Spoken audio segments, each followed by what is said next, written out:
Good afternoon, and welcome back to another edition of the B&H Virtual Event Space Special Expert Panel Edition. Back here with another Sony Xperia camera. This one, the Sony Xperia PRO-I.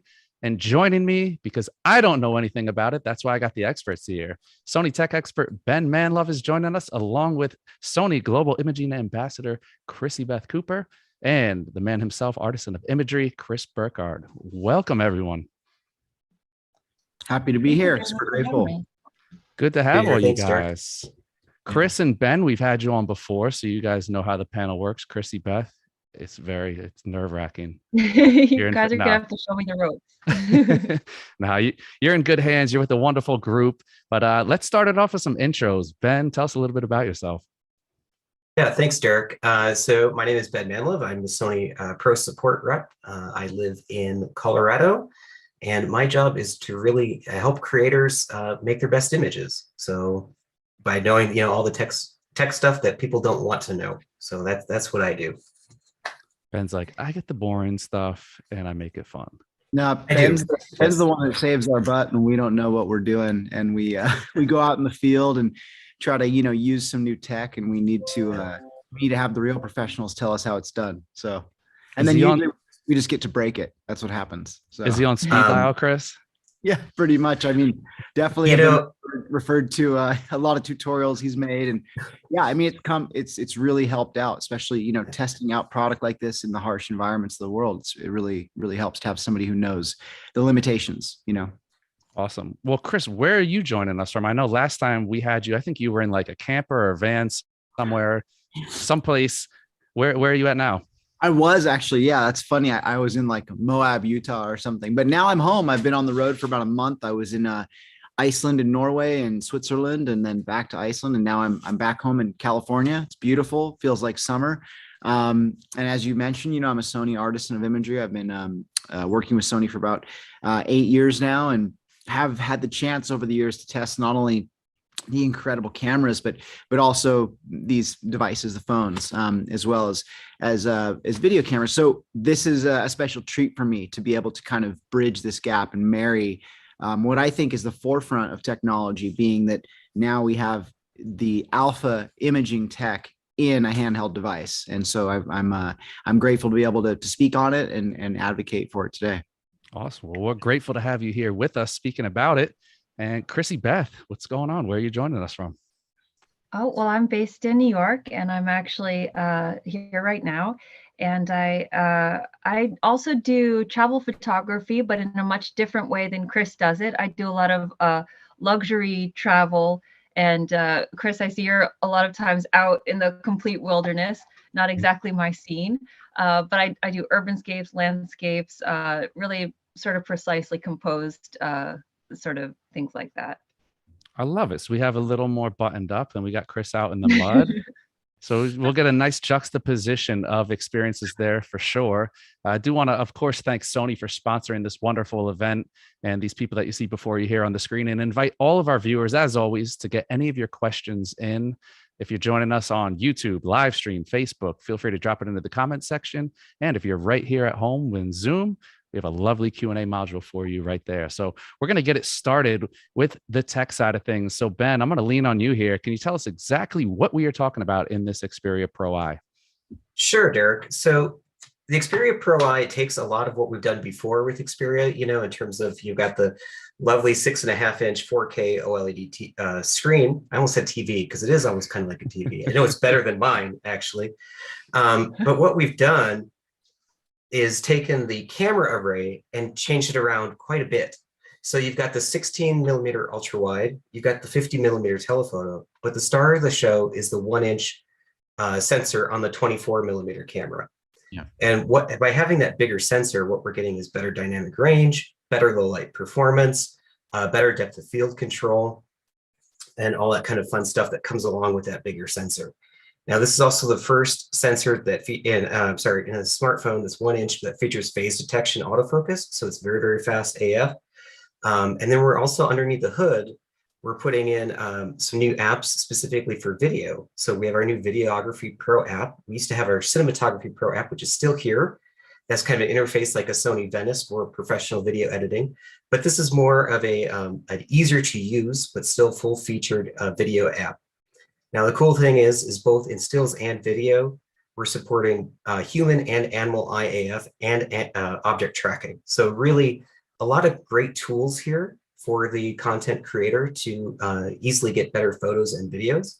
Now, one thing you may see real quick on my device here, I've got kind of kitted out with our vlog monitor, which is a new accessory as well. It's a one cable connection to the phone so that you can easily see what you're filming. And then also it's compatible with our little Bluetooth shooting handle / tripod. So you can now control the phone itself, the camera it features, right through a Bluetooth remote. So pretty sophisticated device. You know, I almost called it a little camera, but it's a pretty sophisticated device with lots of features that we'll just keep going through as Crissi Beth and Chris tell us a little bit more about how they use it. Yeah, I don't think you'd be completely wrong by referring to it as a TV or a camera. It's kind of everything all wrapped up in one, as you had said. Yeah. Now, yeah. Crissi Beth, I know when Sony reaches out and they want you to try this out, you have your stick, you have your niche.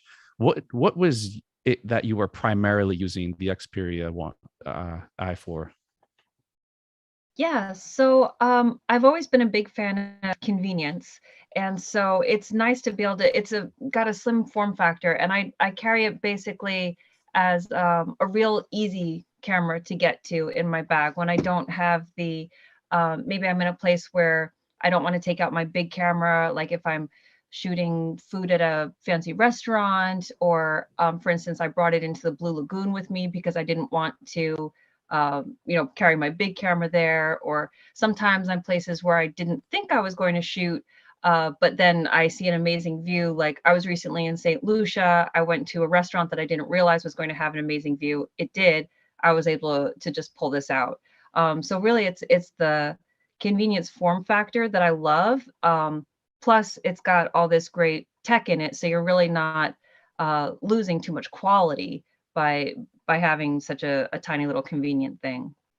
Mm-hmm. Chris, I know when you're out traveling, I'm sure you're used to just carrying a ton of gear by now and having everything you need at your disposal. I know you go in some pretty wild places. What beyond the convenience factor was it that really does it for you with this camera? Yeah, that's a great question. I mean, convenience, as Crissi Beth said, is crucial because I've always been a firm believer that the best camera is not the one you have with you. It's the one you're willing to pull out, right? What good does a camera do if it's sitting in your hotel room? What good does a R4, Sony R4 or Sony Venice do if it's in the bottom of a backpack or somewhere? That's a pain, and nobody wants to pull it out. But for me, I think that I got to re-utter that importance of convenience, the fact that you have convenience of a high quality camera in a small package is incredible. I would honestly say that almost all of my greatest images, I have a reference photo on my phone, because I'm usually always pulling out this thing and I'm shooting it before I'm framing something up. I'm looking at it. It's just what's at my fingertips. So when I took this camera, I wanted to take it somewhere special. I wanted to put it typically through its paces. The first thing I always think about is, well, they say it can do this. They say it can do this. Let's go see. Let's go see how it actually performs. Let's go see how seamless it is. How does it work with a pair of gloves on? How does it work in 15 degrees Fahrenheit or something along those lines? I think that that's a big part of the testing experience for me. I can't just go out and make pretty pictures. I also have to go out and see, like, will it hold up? Will it perform in a real life scenario? And so when I did test this, which I'll talk about later, I shot it right alongside the Sony A1, and I compared those images 1-to-1, and the reality was pretty shocking. The differences were pretty minimal in terms of looking at it on a phone screen or looking at it in a small form factor. And I was pretty blown away. And I think that the biggest singular difference, which obviously we can dive into later, is the dynamic range. I mean, I've never in my life held a phone that has dynamic range like this camera does. It's kind of mind-blowing in many ways. Definitely. Well, Ben, I kind of want to dive into the line in and of itself. And if you could demystify the roadmap of the Xperia, where does the Pro-I fit in? I know there's a couple different Xperias. Where does this one stand?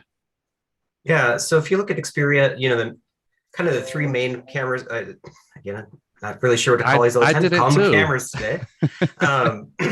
I call them TVs. I call them cameras. I'm going to call them whatever next. Well, I think calling it a device just sounds so unromantic, because I know it just doesn't work. Sounds clinical. It does. So, we've got the Xperia One Mark Iii. This is kind of our, our previous flagship model. That was a 3-camera array device as well. Very similar form factor to the Xperia Pro-I. After that, we've got the Xperia Pro series. We've got the Pro-I, which is the one we're talking about today. The I stands for imaging, which is that, that heart of that 1-inch sensor. And, as Crissi Beth and Chris have both said, that 1-inch sensor really drives picture quality, because the bigger the sensor, the better, right? The better the picture quality, the better dynamic range, better low light performance. It is a 5G device. It's a sub-6 device, whereas some people look at this and say, well, is this like the Xperia Pro, the non-I version? And the non-I version is a little bit different. It's that device is more aimed at working photojournalists, somebody who needs to transmit very, very quickly using 5G millimeter wave, which is a bit faster. But we are looking at a 5G sub-6 device with the Pro-I that is more focused on that imaging segment, really, though, for that photographer that needs a second camera. Something that they can bring with them, as I think both are more eloquent panelists have said, is something that you can take with you everywhere and, really get a great image out of it. Yeah. You said the focus is on the imaging there. Chris and Crissi Beth, did either of you guys do a fair amount of video with it? Yeah, I did, for sure. I'm particularly really pleased with the new interface, the Videography Pro, because it is a lot easier. I'm a photography first person always. I went to school for photography. I kind of think in stills, so it makes it. But you have to do video these days, whether it's just like the behind the scenes. I'm trying to jump into the whole TikTok scene. Like right now, I'm a huge lurker and consumer of all the videos, but I don't post a lot, so I'm trying to get like more and more into it, more into reels. Like I know video is the way of the future, but so that's why I love the ease of how easy they make it to take really professional looking video with an interface that's super easy. But sorry, Chris, you're saying? Oh, I was just gonna echo what you're saying. I think that the integration of the new Pro Video app is stunning, because I have actually tested a lot of the other models, and a lot of the other models of the Xperia are incredible. And I just want to kind of side trail here, because you brought up a really good point regarding, you kind of, Derek, you sort of asked the question like, well, who is this for, without saying who is it for? Because nobody wants to sit up here and be like, oh, well, this is just better than everything else that's out there in terms of the older experience. I think that what I've found in having promoted this and shared my experience, I get that question a lot. Who is this for? I think it's for somebody who is looking to make that camera upgrade, and maybe they're looking at like having that travel camera like the ZV-1 or the RX100. And, I think that, the idea of carrying an extra camera with them is just not realistic or feasible, but they want to document their experience.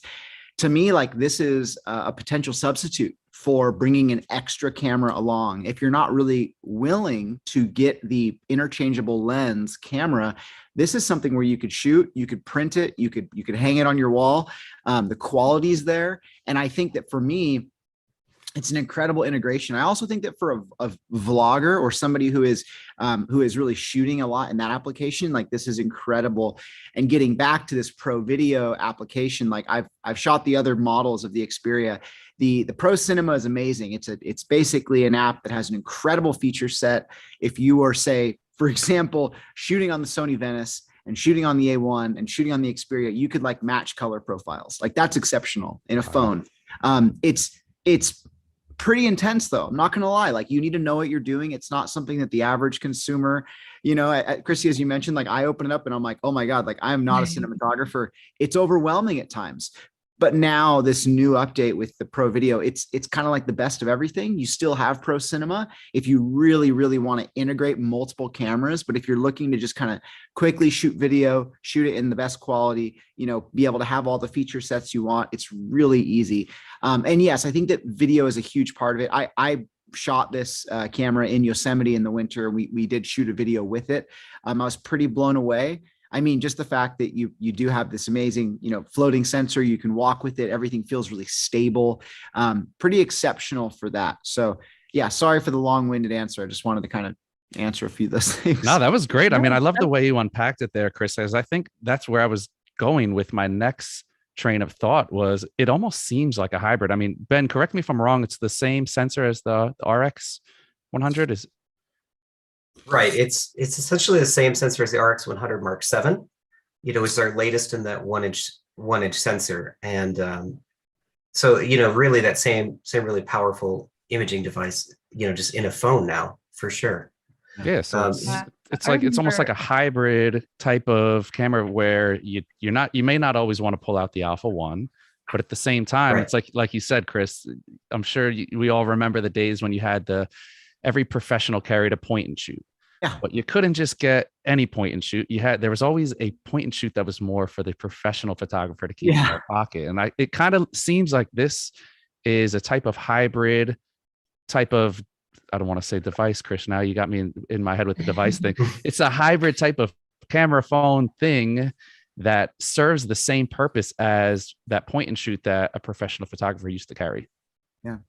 Well, it's funny because I've used this like alongside my normal everyday phone. You know, I didn't when I went out to test this, I didn't like change over my service plan to the Xperia.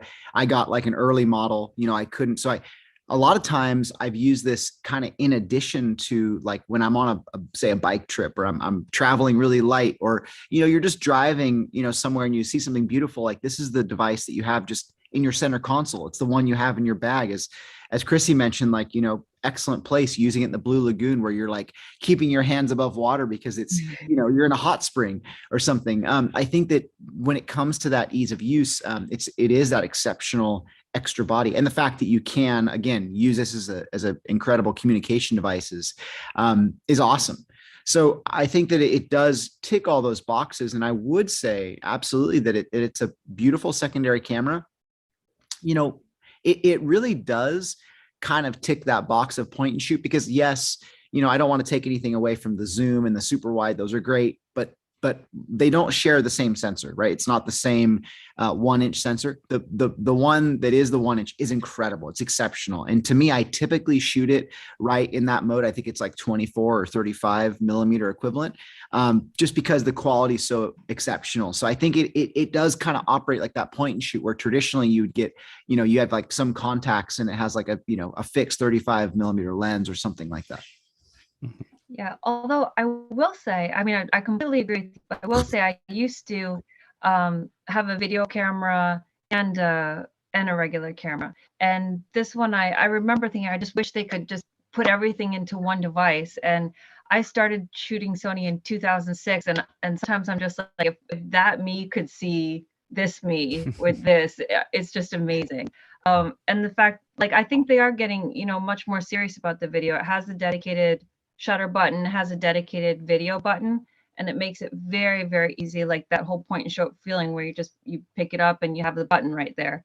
And I did take video with this, and not sure if Sony wants me saying this specifically, but underwater. I took it underwater in Bora Bora and shot amazing video because I was finding it difficult to I didn't want to just keep taking photos. I wanted to capture everything, but I think it came out really, really nice. Yeah, that's awesome. I took my headphones out when you said that. You know, it is dust and moisture resistant. But, yeah. No, that's good. You can get away with saying but that. I'm like Chris was saying, like, I'm gonna push the envelope a little bit. You're gonna tell me that it resists water. Let's see how much. Yeah.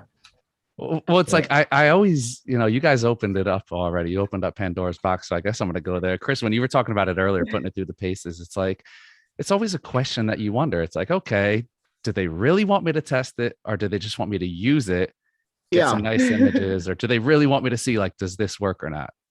Well, I mean, it's hard because, as an artisan, your hope is to, you want to sing the company's praises. You want to showcase how good something is, but I would just never put my name behind it if I knew that it wasn't going to stand up to the quality that I would expect. And what I would say absolutely that the functionality and the feature set of the phone is like, it's like 50% camera, which is great. I mean, having that shutter button on top, and it's not just a shutter button. It's an pre-autofocus button and shutter button. It's like, it takes a minute to get used to because it's like using a camera. It fits in your hand. You have this little, shutter, like you almost want to put the thing up to your eye and shoot, which I think is a huge advantage and step forward. And, with like literally, one double tap, you're in the app, you're using it as a camera, which I loved. I mean, to me, it's always a matter of like, okay, this is not going to work if I have to click like 20 steps and then,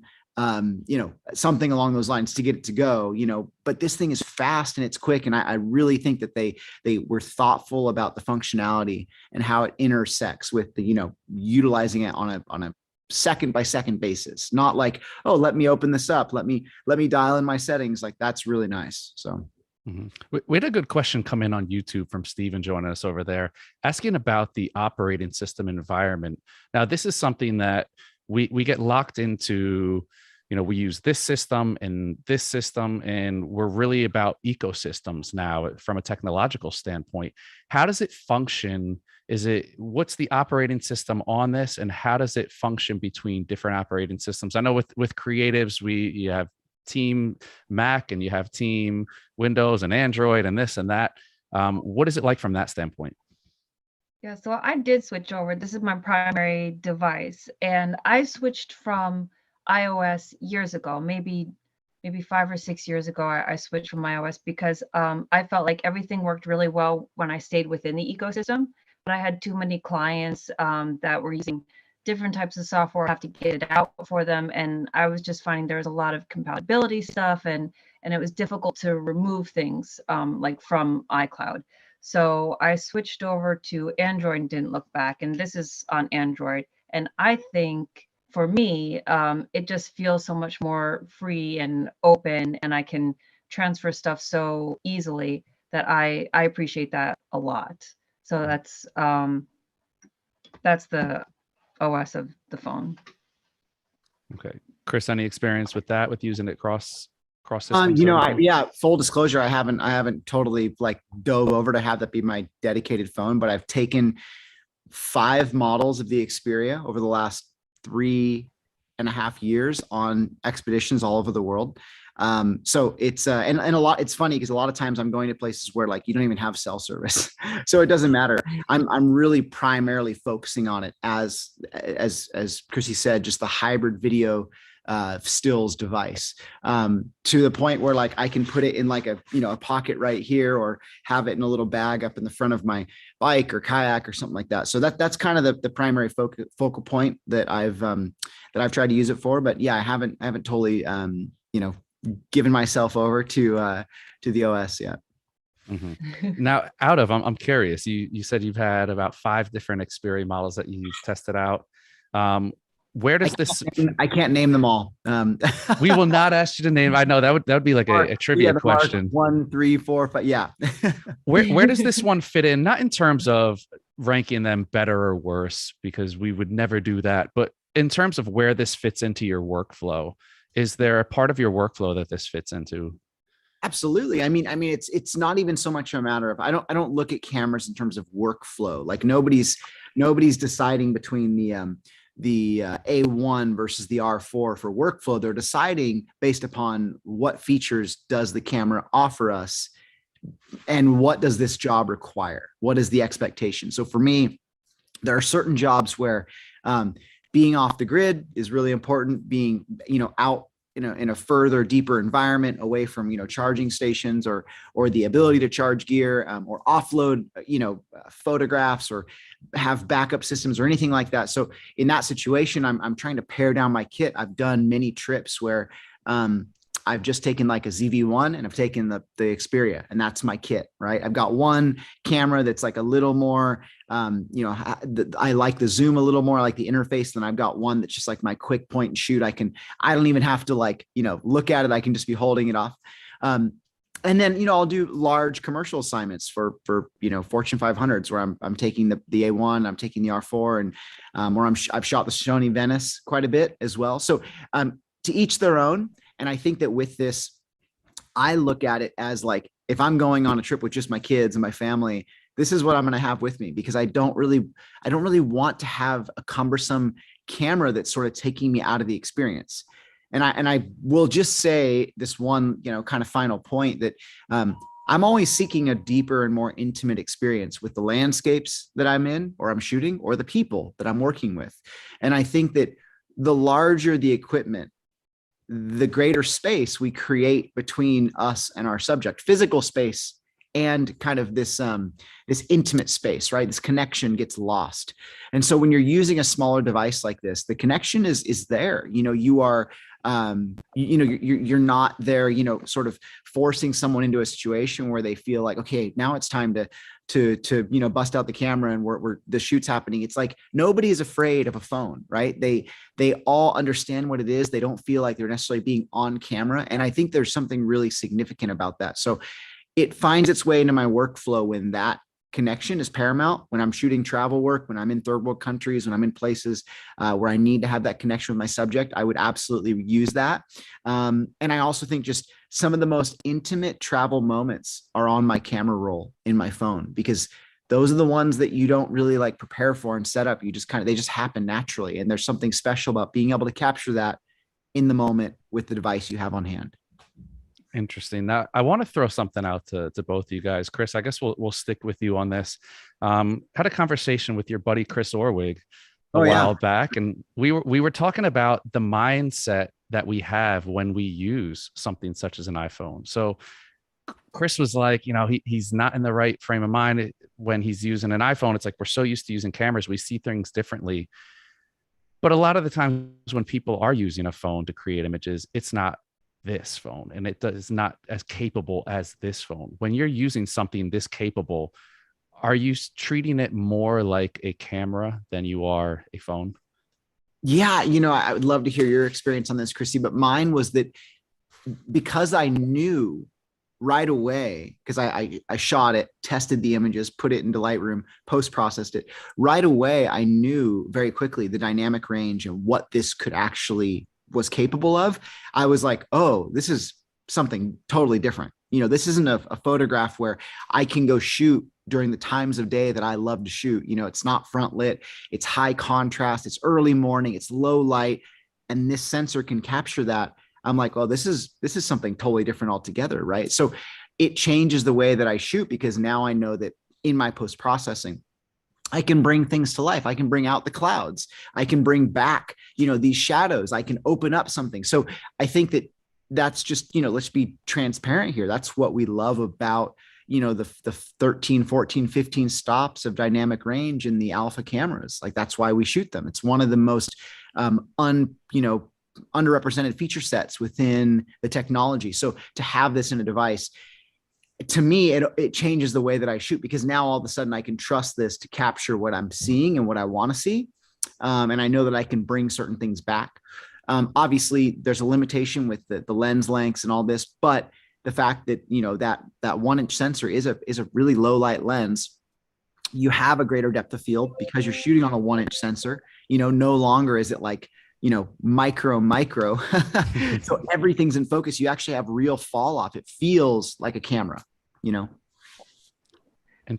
and I would kind of echo that. Definitely the fact that you can shoot in RAW is amazing. But also something I think we really haven't talked maybe enough about yet is all those things you were mentioning where there's so many manual controls. I don't know of another phone that has this many manual controls where I can adjust the shutter speed, I can adjust the ISO. So sometimes it is about capturing exactly what you're seeing, but other times for me, it's about achieving an effect that I really want.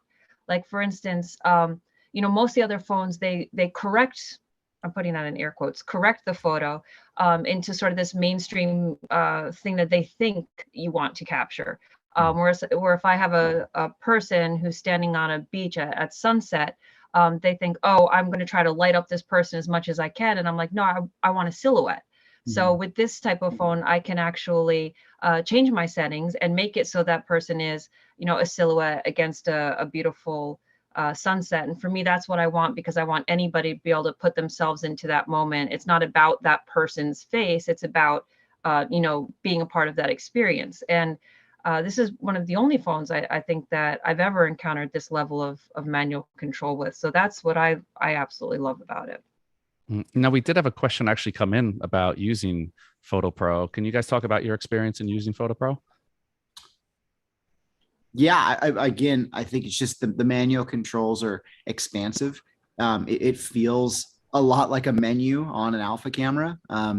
It takes a minute to get used to. I will say that, like, nobody should just pick this up being like, you know, they've only shot on some random, you know, smartphone, and then they're pulling, like, this is a camera, you know, this has feature sets like a camera. Yes, you can simplify and you don't have to use Photo Pro if you don't want to, but once you use it and you start to learn, I mean, just like any alpha camera, it's incredible, and it's very intuitive, and, you know, everything fits within like the functionality of being able to hold it sideways with the shutter. So you have, like, you know, your thumb can control 90% of what you need to do.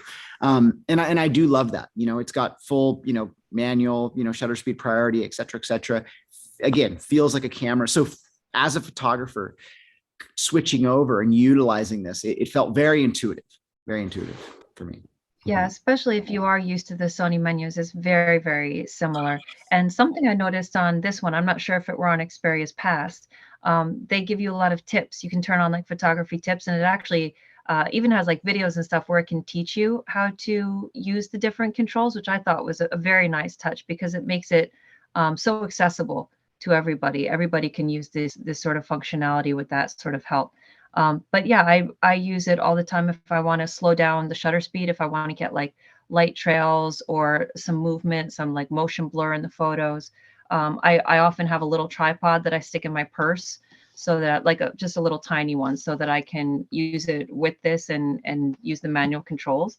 So yeah, I agree with Chris. They're really pretty impressive.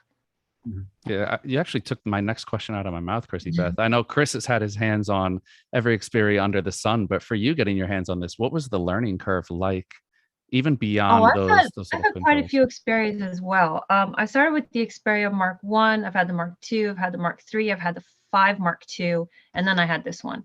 So I'm a big Xperia fan, and my favorite Xperia phone is just always the current one I have. You guys, I will say that right now this is my favorite. Yeah, there's been a real effort. I mean, as I think as the consumer can realize, and as everybody who's tuning in over the last 3.5, 4 years, to really kind of merge this camera tech into the Xperia, into the phone, and I think it's been really exceptional. Like, that was kind of when I started working with them, was when this started happening. And very quickly you could see, like, I mean, just from one model to the next, you're like, oh my gosh, like, they're integrating this feature, now they're integrating this feature. And with this new one, you know, one of the you know, feature sets we haven't really mentioned is the autofocus. It's really exceptional.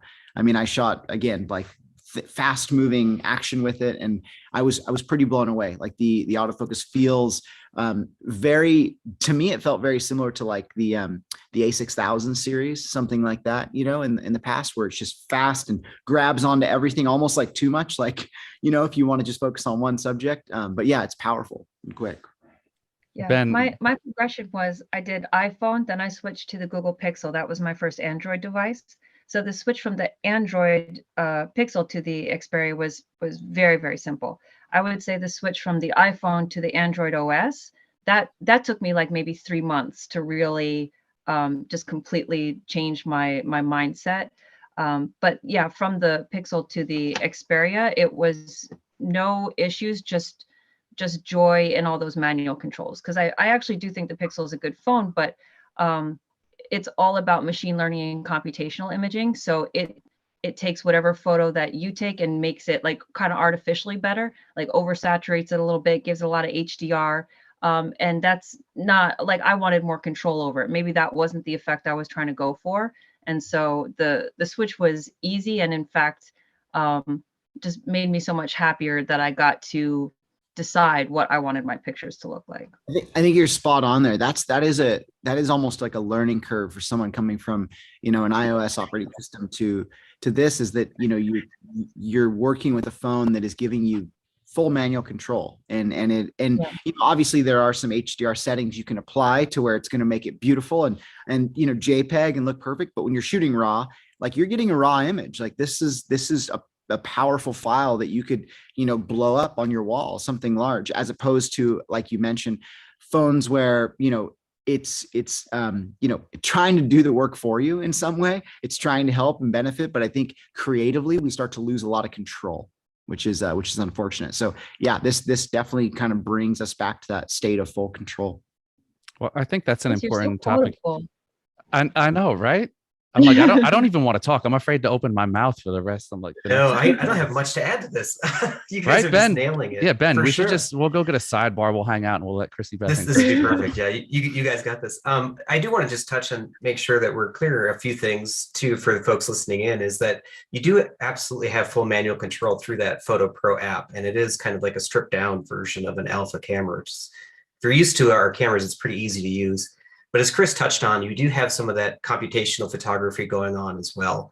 And you actually see some of that even into the video side with the stabilization system that we use. So it is there, and it does engage as needed. But absolutely, like, if you're like, hey, I'm just going to shoot RAW, that it does turn off for that. And then at that point, you could use your app of choice. I want to circle all the way back to Stephen's question earlier, about using it with Mac. Like, I use a Mac personally, and there's an app called Android File Transfer you can install, and you can just zip the files into Lightroom Classic very easily, or just use, say, Lightroom on the phone as well. So if you do want to do all that RAW adjustment, you can do that too. Now, Ben, I did want to ask you about the sensor, because I know now, are we talking about the entire sensor surface that is covered? Well, so that's a good question. So when we announced this, there was a lot of, I don't know, kind of, I think, somewhat confusion in terms of, we say it's the RX100 sensor, but that's a 20 megapixel imager. And we're not getting 20 megapixels on the Xperia PRO-I. And why is that? And a lot of the reason is that, and we've done this before in terms of, keeping a smaller profile camera with the same sensor and not using the whole thing, like the RX0. But what you're doing is keeping the smaller, by using a smaller lens, right? We're able to keep the benefits of that big sensor. So that big pixel pitch, which, to give you an idea, the pixel pitch of this camera is 2.4 micrometers, which is significantly larger than most cell phones on the market right now. But because we're using that smaller lens area, we can read out faster, so enable the high-speed burst, the very, very fast autofocus, and keep the size down as well. But still strike a nice balance of still having really nice resolution coming off of there. So you're looking at about 12 megapixel files, plus or minus, despite the sensor itself being about 20 megapixel imager. Mm-hmm. Now, I know we talked about the form factor, but ergonomics is huge, because I drop a lot of phones. So Sony is listening right now. They're like, we're never sending this guy an Xperia, first of all. But It's actually pretty durable. How the button layout? Yeah, well, what's nice about this one too, because it has a super big screen, but it's not too fat. So you can fit your whole hand around it, which I can't say about some of the other XL phones. So it's not fat this way, but it's nice and long this way. And then they have I like that the shutter button's actually embossed, so you can feel it.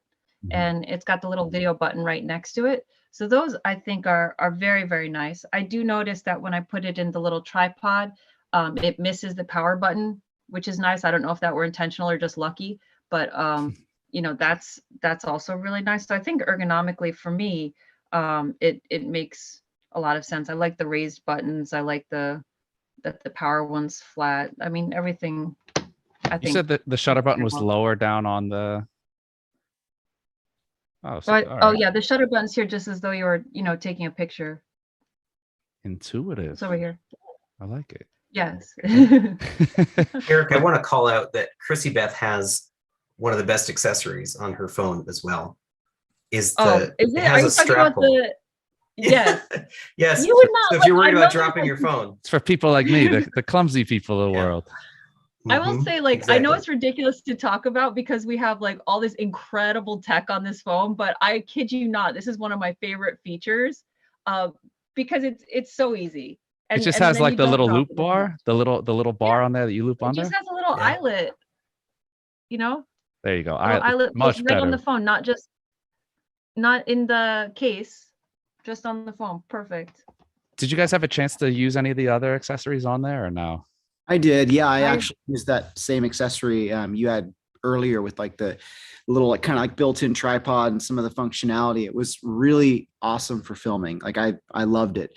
The reverse screen I had, but I never used it because I wasn't filming like vlog style. We were just kind of walking with it, and it was a really nice accessory. Just pops open. You can put it as a tripod on the ground, shoot a time lapse. Used it in that setting quite a bit. But yeah, I'll just the shutter button. One thing too is like I always test things through gloves. It's one of the #1 things like I always try because when you're in sunny California and it's never over 70 degrees, that's great. But when you're in New York in the winter and you want to take a photo and with your phone, you're wearing gloves. Like most of the world is really cold.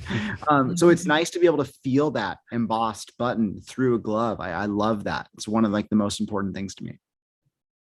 What was you guys' call out feature? Like what was the favorite thing or the thing that you relied upon the most or used the most? Was there any special standout feature for you guys? Not a specific feature for me. I think just the overall layout of where the as you mentioned, Crissi, like how it's orientated, it's longer and skinnier, right? And that it takes a second to get used to. It's a longer phone, but the form factor is so great to where you pull it out and you're like, you feel like you're just looking at the screen. And what you'll notice is that when you look at the phone, it doesn't, the image doesn't take up the entirety of the screen. Like on the right are the settings and the dials and the buttons. And then, in the middle is what you're seeing. So it orients like a camera, in some capacity like that. I really like that. Feels like over here where your hand is and where your hand's kind of, covering up half this thing. It's basically like you're not covering up what you're seeing there. That's where your feature sets are. That's where your dials are. So that to me was, kind of to your point, was like what made it such a fun interactive experience to where I'm like, no, this is a camera. This feels like this. That to me was it, and then obviously there was a whole other set of features I loved after I started processing the images and I started really looking at them on a computer. Yeah, I would say I know that the 24mm is the one that has the 1-inch sensor, and so that is super amazing. But I shoot wide a lot, and I love the wide angle, the 16mm. I love that you can set it so that there's like basically no lens distortion. It corrects it right in camera. To me, that is super amazing. I really love the whole Videography Pro app. I think that the fact that you can achieve like a depth of field, like a really shallow depth of field on a phone, that's really amazing to me. And it's not like a fake one where they blur out the background because they can sense the outside of the foreground.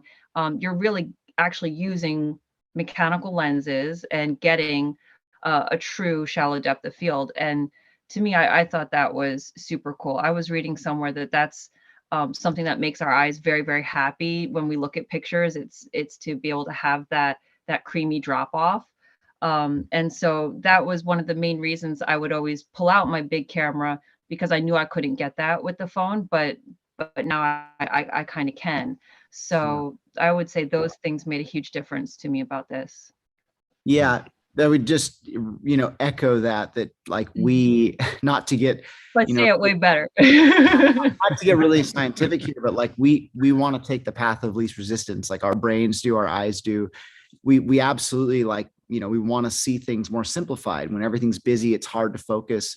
And I do think that is one of the greatest feature sets, is it feels like real fall off because the sensor's larger and you actually do have a very wide open aperture, which is beautiful. And it feels different, and I would love to actually see, Chris Orwig's a good friend of mine, an amazing portrait photographer. I'd love to see him to try to use this thing, because it would be interesting to see somebody who is like really attuned to shooting portraits try to use this. I took this and shot landscapes. Like, it's kind of easy to take great landscapes when you're in a good weather window. So to have somebody challenge themselves doing it like that, to me, would be an interesting test for sure.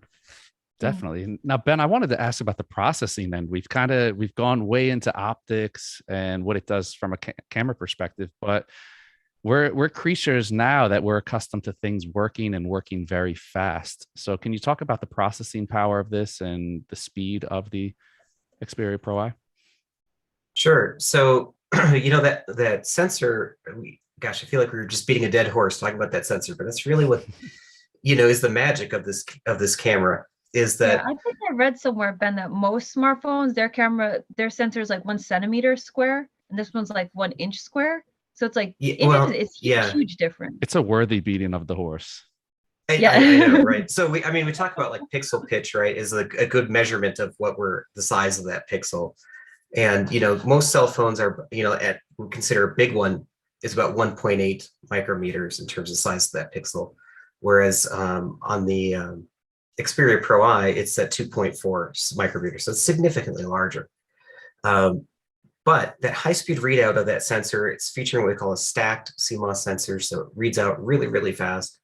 Allows us to do things, combine it with the Bionz X for mobile with a front-end LSI, just like on Alpha, which is kind of like the main processor and co-processor for it. Lets us do things like the multi-frame noise reduction, the HDR. It is compatible with some of the bokeh effects, even though we're talking about it's not as natural as selecting the aperture, which you can do. And I don't know if we really talked about this enough, is that you have a mechanical aperture, right? Crissi Beth, you talked about this a bit. You could choose a natural f2 or an f4, and you say, well, why can't I choose everything? It's because there are limitations being a phone, but just having those mechanical apertures makes a big difference. That combined with the high-speed readout of the sensor and the processing, you, like we were saying earlier, is you can get that the really wonderful HDR effects and all of that if you just set the camera to the basic mode or in the JPEG.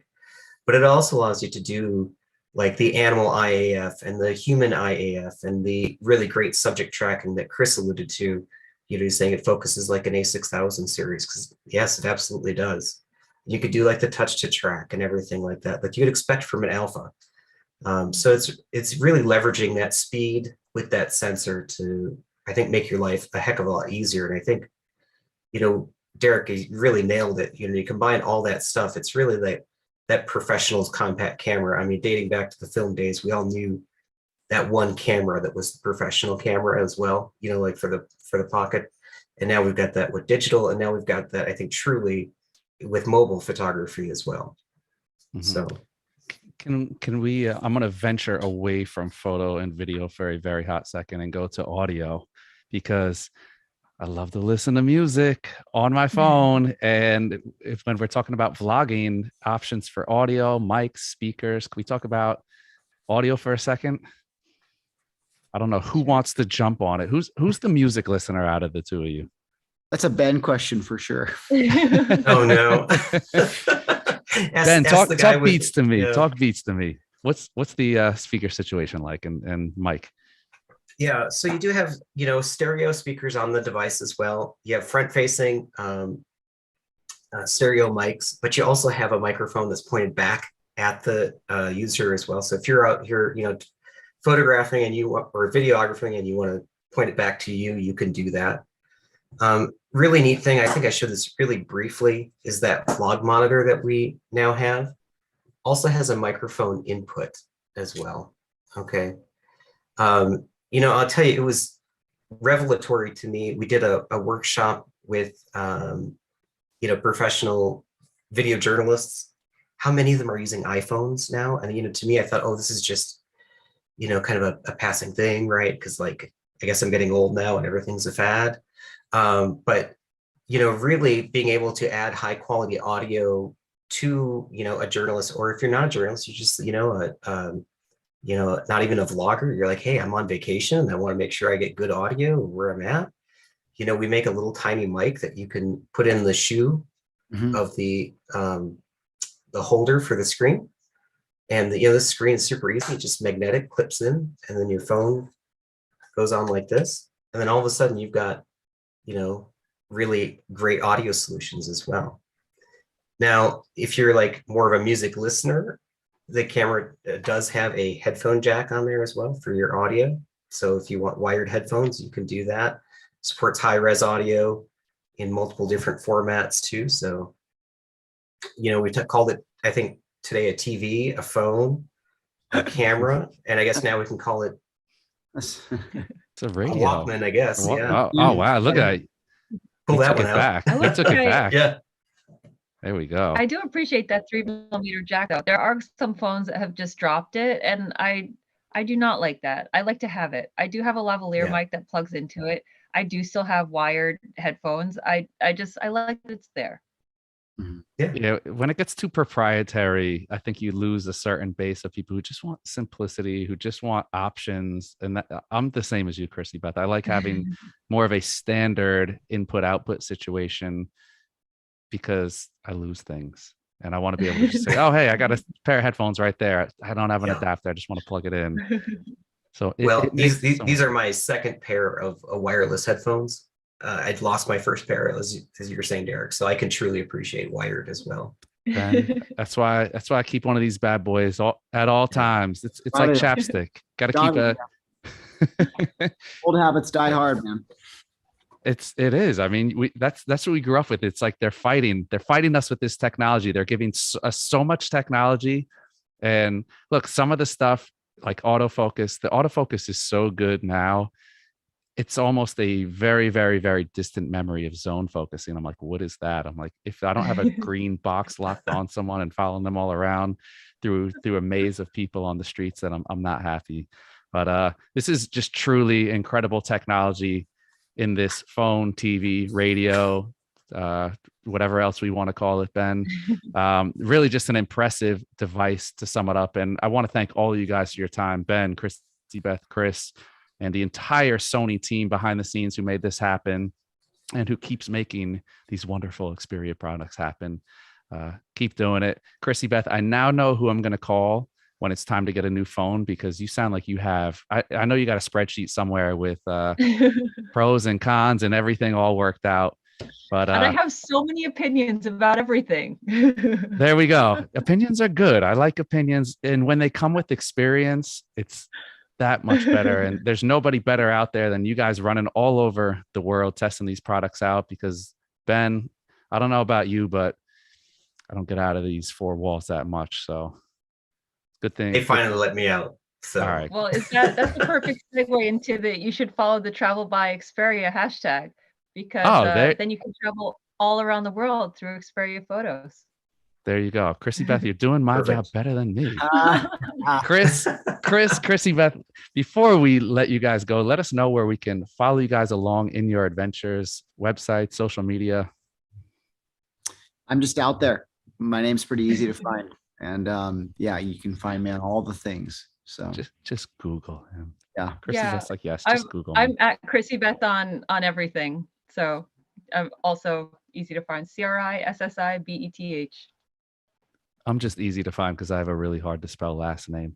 But that is it. I want to thank you guys again. Really, it's always good having you guys on and just chopping it up, talking about gear, having fun. Ben, yes. Real quick. Rebates. We got to talk numbers real fast. There we go. So, because we have some deals if people are interested. Ooh. So, okay. Head on over to the B&H page for Xperia Pro-I, and you can get the full rundown on this. However, we do have a deal where if you order the Pro-I with the vlogging monitor, you save $50. If you get it with the Bluetooth grip, this guy here, you save $50. You save them all together, you save $100. And this is brand new. We have a trade-in program where the customer can trade in an old phone You can get up to $550 off of the new Xperia Pro-I and save $200 instantly on top of that. Now the savings, the trade-in value varies, so you'll have to send in your device to get that, but it's a really, really good deal. So you can stack all that together and get a pretty good price on the Pro-I and the vlogging kit as well. Wonderful. See, and now if you listen to me, you wouldn't be saving anybody any money. So thank you, Ben, for that wonderful information. And look, if it's good for Crissi Beth and Chris, I think it's good enough for anybody out there who's doing the thing with the cameras.